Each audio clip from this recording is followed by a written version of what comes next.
Sir Devendra Fadnavis असं म्हणतायत की मी फिनिक्स पुरस्कार देताना त्यांना एक पुरस्कार दिला गेला, त्यावेळेस ते म्हटले की अनेकांना वाटलं होतं माझी राख होईल, पण मी भरारी घेतली त्यातनं.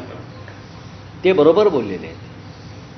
फिनिक्स पक्ष हा वारंवार राखेतून भरारी घेतो बरं का, त्याची पुन्हा पुन्हा राख होते, पुन्हा पुन्हा तो भरारी घेतो.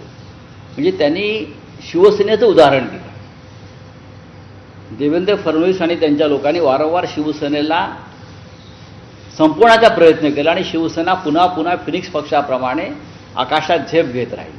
त्याच्यामुळे जर त्यांनी स्वतःची तुलनाही फिनिक्स पक्षाप्रमाणे केली असेल, याचा अर्थ त्यांचीही राख रांगोळी करण्याचा प्रयत्न त्यांच्या सहकार्यानेच केलेला आहे. हे आम्ही या आंदोलनात सुद्धा बघितलं. आणि शिवसेनेनं कायम स्वतःला फिनिक्स पक्षाची उपमा दिली. सहकारी पक्ष सत्ताधारी नक्कीच. चला, थँक्यू. सर, पंतप्रधान नरेंद्र मोदी आज पंजाबला जात आहेत पाहणी करण्यासाठी. मोठं नुकसान झालेलं आहे तिकडे. त्यानंतर ते मणिपूरला देखील जाणार आहे 13 तारखेला. आता त्यांच्याकडे कदाचित त्यांना उपरती झाली असेल. पंजाबमध्ये ते इतक्या उशिरा जात आहे आणि मणिपूरला ते 3 वर्षांनी चाललेले आहेत. त्याच्यावर ते काय बोलणार, बोलू जातील तेव्हा पाहू आम्ही त्यांचं काय तिथे नौटंकी होते ती. चला, हिंदी में खुश है. आज उपराष्ट्रपति पद का चुनाव है, कहा जा रहा है कि क्रॉस वोटिंग हो सकती है, जिसके